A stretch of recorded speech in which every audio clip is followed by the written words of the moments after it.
ఇక వనపర్తి జిల్లా అంబేద్కర్ చౌరస్తాలో విజయ్ దివస్ వేడుకలు ఘనంగా నిర్వహించారు.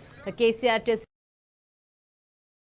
కేంద్ర ప్రభుత్వం డిసెంబర్ 9న తెలంగాణ రాష్ట్ర ప్రకటన చేసిందన్నారు మాజీ మంత్రి సింగిరెడ్డి నిరంజన్ రెడ్డి. కేసీఆర్ దీక్ష ఫలితమే తెలంగాణ రాష్ట్రమని గుర్తు చేశారు. దేశ చిత్రపటంలో మాయమైన తెలంగాణ రాష్ట్రాన్ని దేశానికి దిక్సూచిగా మార్చిన ఘనత కేసీఆర్దని కొనియాడారు. అంతకుముందు అంబేద్కర్ విగ్రహానికి పూలమాల వేసి నివాళులర్పించారు.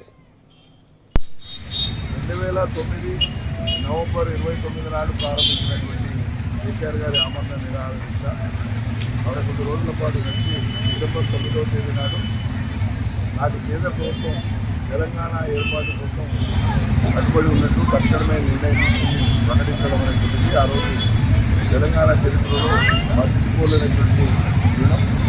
అదేవిధంగా విధంగా దీక్ష దివస్గా మనం జరుపుతూ వస్తున్నాం. గడిచిన 2009 నుంచి 16 సంవత్సరాలుగా తెలంగాణ సమాజం తాను అనుభవించినటువంటి యాతన, బాధ, శోభ, సంక్షోభం మొత్తానికి జన్మగీతం పాడుతూ దీర్ఘమైనటువంటి తెలంగాణ ప్రజల పోరాటం ఫలించి కేసీఆర్ ఆమరణ నిరాహార దీక్ష ఫలితంగా అమరవీరుల త్యాగాల ఫలితంగా ఆ తదనంతరం అనేక ఉద్యోగులతోనే అంతిమంగా 2014లో ఏర్పడినటువంటి ఈ రాష్ట్రం 10 ఏళ్ల కాలం కేసీఆర్ నాయకత్వాన ఒక నవనిర్మాణం జరిగి తెలంగాణ భారతదేశంలో సమృద్ధంగా నిలబడ్డది. భారతదేశ చిత్రపటం నుంచి మాయం చేయబడినటువంటి తెలంగాణను భారతదేశ చిత్రపటంలో మళ్ళీ పెట్టి దేశంలో అగ్రస్థానంలో నిలబెట్టినటువంటి ఘనత కేసీఆర్ పరిపాలన దక్షతకు ఒక నిదర్శనం.